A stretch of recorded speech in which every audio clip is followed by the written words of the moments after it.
Okay guys, it's that time of month again. No, I'm not on my period. It's that time of the month again to have a chat about our boy Philip. Not Terrence and Philip, of course, but Phil Danault of our beloved Habs. But before we get into this, if you guys are a fan of the Habs or just hockey in general, please consider subscribing to my channel as I eat a full roll of bologna daily. Wait, hold up, as I upload hockey content daily and would really enjoy if you guys tagged along for the ride. Now, as many of you already know, the Winnipeg Jets just signed a deal with their third-line center, 28-year-old Adam Lowry, which sees this guy make $3.25 million per season over the span of the next 5 years. Now, what does this have to do with the price of tea in China, you may ask? Well, it was brought up by Pierre Lebrun and Carlo Colaiacovo during yesterday's game against the Ottawa Senators, and you know what? These guys had a point. They decided that it was worth mentioning, considering many Habs fans have faith that Danault will be the third-line center on the Habs team for years to come. If, of course, you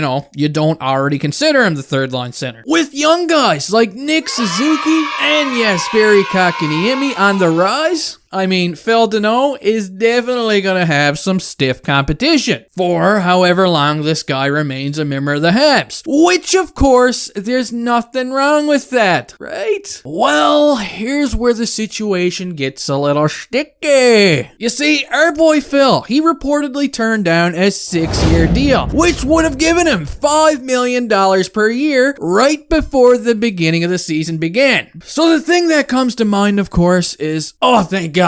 Thank you, Phil, for not putting ink to that paper, as I think this was already a tad bit generous to start. And now that we're midway into April and nobody has yet to come out from the Habs organization and say, hey, that didn't actually happen, it just makes it that much more believable that it did happen. And I don't know about you guys, but I personally don't feel like Philadelphia Danault is worth $5 million a season. You see, much like Adam Lowry, Danault is 28 years old. He has put up one more point this season than Lowry and has half of the goals that Lowry has scored. Now, Danault plays an exceptionally good defensive game, but Lowry, he brings a physical, tough presence to the Jets team as well, and looks like Andre the Giant when put alongside Phil Danault. Both players are really good at the face-off dot and take all the most important draws for their respective teams. So I'm not saying Lowry is a better hockey player or even a true comparable here, but it's the closest that we have right now that we've seen signed. That's for sure. Now, Lowry, this guy enjoys playing for the Jets. He really does. He's been here his entire career. It's also fair to say that Lowry hasn't been anywhere near as close to Phil Danault's statistics, when it comes to his point production over the past several seasons. Although there is an argument to be made here that, Phil Danault has been getting top-line minutes alongside Brendan Gallagher and Thomas Tatar for the majority of his time here. As the Habs, they had no other choice but to utilize this guy as their first-line center. However, Lowry is having a really good season, while Danault has been underwhelming. So yeah, Lowry's point average is going up, while Danault has been kind of on the side of things. But now that the Habs actually have some young centers in the organization, the top dogs of this team are going to have to decide Phil Danault's value to the team in the future. Is he worth what he was originally offered? Is he worth more? Personally, I don't think so. Now, would Phil Danault be missed if he isn't a member of the Habs next season? Absolutely. That's the hardest part, as I think Danault would make an incredible third-line center for the team in an effective shutdown style role. But if this can't happen with a reasonable contract, then as much as it sucks ass, it's probably time to let Danault walk away and sign elsewhere. Hit the road there, Phil. Now, if anybody missed the segment during the second intermission of last night's game, Pierre Lebrun did go on to say that Danault probably feels his value is worth a lot more than what many of us believe. But,